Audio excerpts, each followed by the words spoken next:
The turn of the century?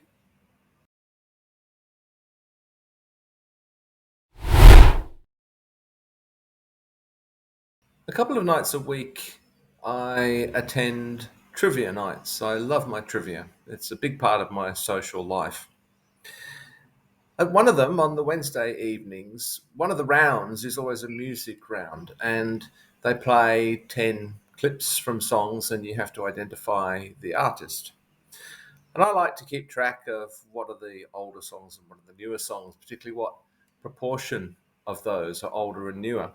It's pretty much an older crowd that go to the trivia, and I guess that the people who make the package cater largely for that older group because the number of more contemporary songs is really often quite small.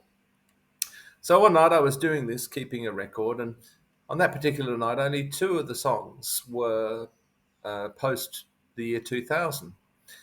And I said to the group, "Oh, tonight there are only two songs from this century." One of the guys turned to me with a look of horror on his face. "Don't say that," he said.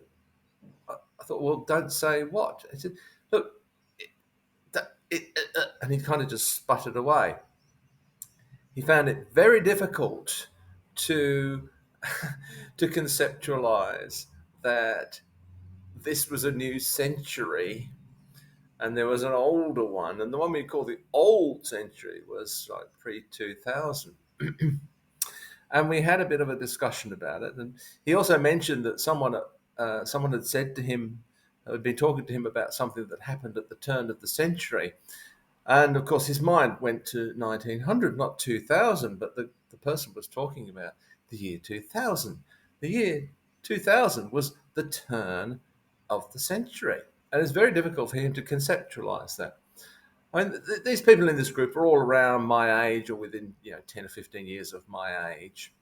So they've all lived a large part of their life in the previous century. So it's not surprising, perhaps, that they automatically think of the turn of the century as 1900 because that's what they thought for many, many years, most of the years of their life.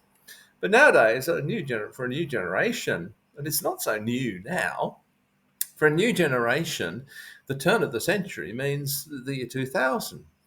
I mean, that's 23 years ago. So there's been a lot of people born since the year 2000, and many of those now have kids of their own. So it seems for many people of my age, my generation, the year 2000 is something of a barrier. Anything post 2000 is considered kind of relatively recent, newish, while it's okay to refer to something before that as older. And this is very strange when you think about it, particularly when you think about music.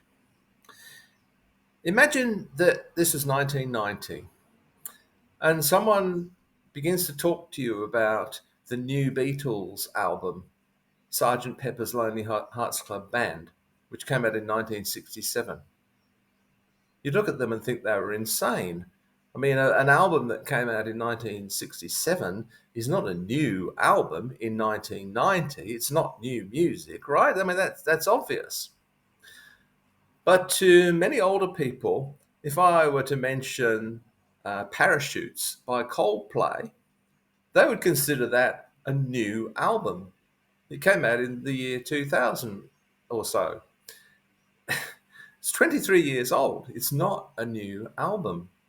I guess I find that a little bit amusing, really, and I don't mind giving people in our trivia group a little bit of a nudge now and again to remind them that a song that's 23 years old is not a new song.